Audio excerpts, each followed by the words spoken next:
నమస్కారం. ఈరోజు మనం వృత్తం గురించి నేర్చుకుందాం.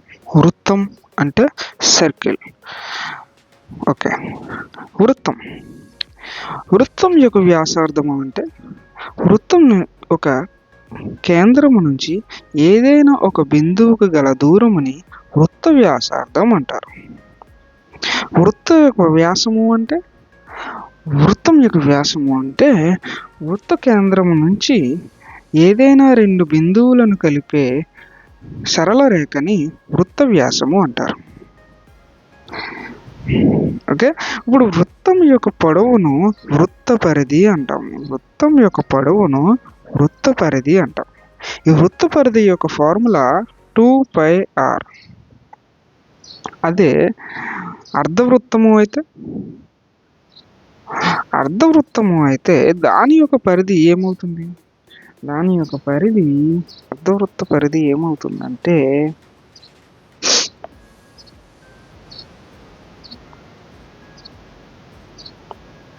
πr plus 2r. 2r అంటే d మీన్స్ వ్యాసం. ఓకే. సమతలములో వృత్తం ఆక్రమించిన ప్రదేశాన్ని వృత్త వైశాల్యం అంటారు. అంటే ఈ ప్రదేశాన్ని వృత్త వైశాల్యం అంటారు. వృత్త వైశాల్యం యొక్క ఫార్ములా πr².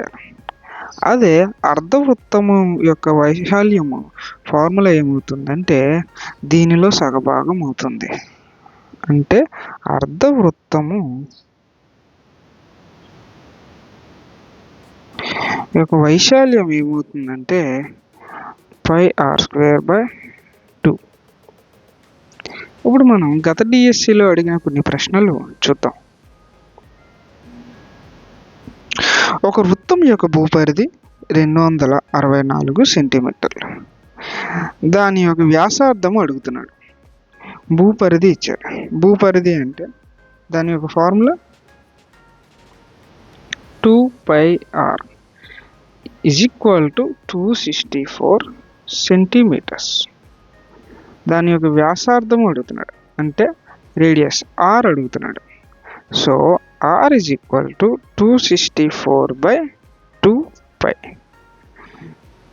264/2 × 22/7. 7 పైకి వెళ్తే మల్టిప్లై అవుతుంది. So 11 2s are 11, 2s are 11, 4s are 2 1s are 2 12s are 2 6 are. So దీని యొక్క ఆన్సర్ 42 సెంటీమీటర్. అదే ఆన్సర్ మీటర్లో అడిగితే అప్పుడు ఏం చేస్తారు? 1 మీటరు = 100 సెంటీమీటర్లు. అంటే r = 42 × 10⁻⁻2 మీటర్స్. అంటే 0.42 మీటర్స్. ఆన్సర్ ఎందులో అడుగుతున్నాడు అన్నది కూడా గమనించాలి. ఇక్కడ ఆన్సర్ అంటే రేడియస్ అంటే వ్యాసార్థము సెంటీమీటర్లో అడుగుతున్నాడు. సో మనం సెంటీమీటర్లోనే క్వశ్చన్ కూడా అడిగాడు కాబట్టి మనం ఏమీ మార్చకూడదు. నెక్స్ట్ క్వశ్చన్ చూద్దాం.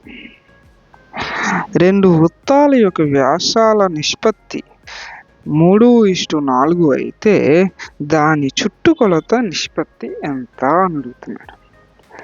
2 వృత్తాల యొక్క వ్యాసాలు అంటే d1 d2 = 3:4. దాని యొక్క చుట్టుకొలత నిష్పత్తి అడుగుతున్నాడు. అంటే 2πr/2πr2.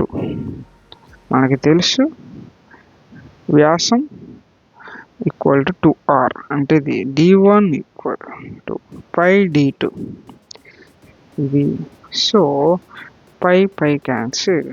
సో దీని యొక్క నిష్పత్తి కూడా 3:4 అవుతుంది.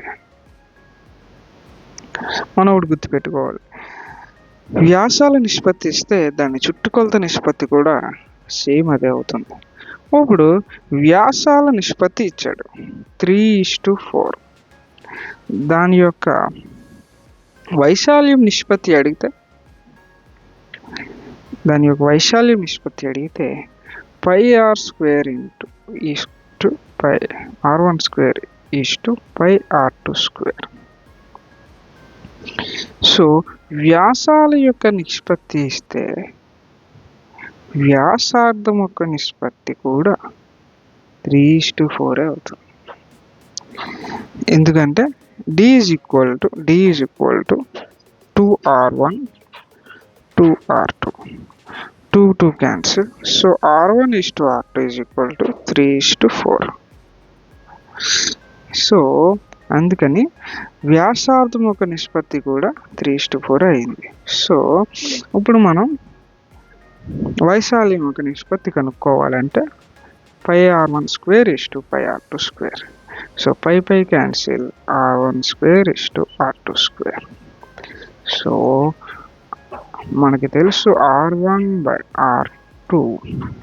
స్క్వేర్ ఈస్టు R2 స్క్వేర్ని ఇలా రాసుకోవచ్చు.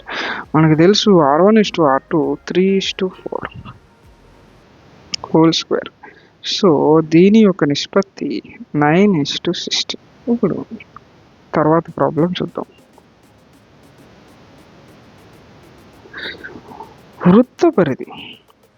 వృత్త పరిధి ఇచ్చాడు 22 సెంటీమీటర్లు. దాని అర్ధవృత్త వైశాల్యం ఎంత అని అడుగుతున్నాడు.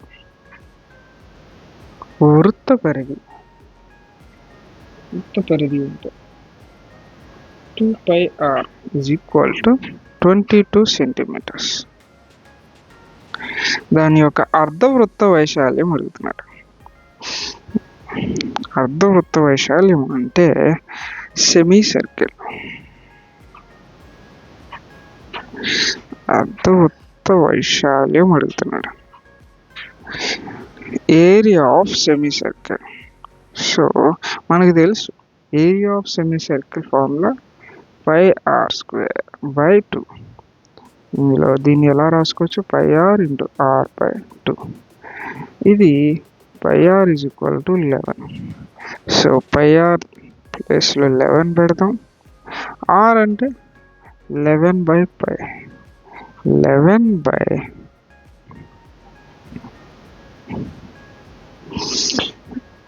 11/2π. దీన్ని సాల్వ్ చేయగా మనకి 19.25 వస్తుంది. సో ఆన్సర్ ఇది. తర్వాత క్వశ్చన్ చూద్దాం. ఒక వృత్తము వ్యాసార్థము రెట్టింపు చేయగా దాని వైశాల్యంలో పెరుగుదల. ఒక వృత్త వ్యాసార్థము రెట్టింపు చేయగా దాని వైశాల్యంలో పెరుగుదల అడుగుతున్నాడు. అంటే రేడియస్ ఆర్ని డబుల్ చేస్తే దాన్ని వైశాల్యంలో పెరుగుదల ఎంత అని అడుగుతున్నాడు.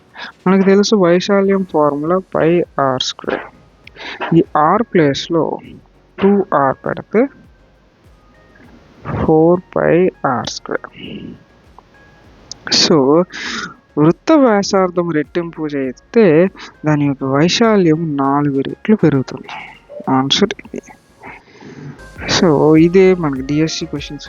మీకు ఏమైనా డౌట్స్ ఏమైనా ఉంటే నాకు కామెంట్ సెక్షన్లో చెప్తే నేను అట్లా సాల్వ్ చేయడానికి ట్రై చేస్తాను. Thank you. Please subscribe.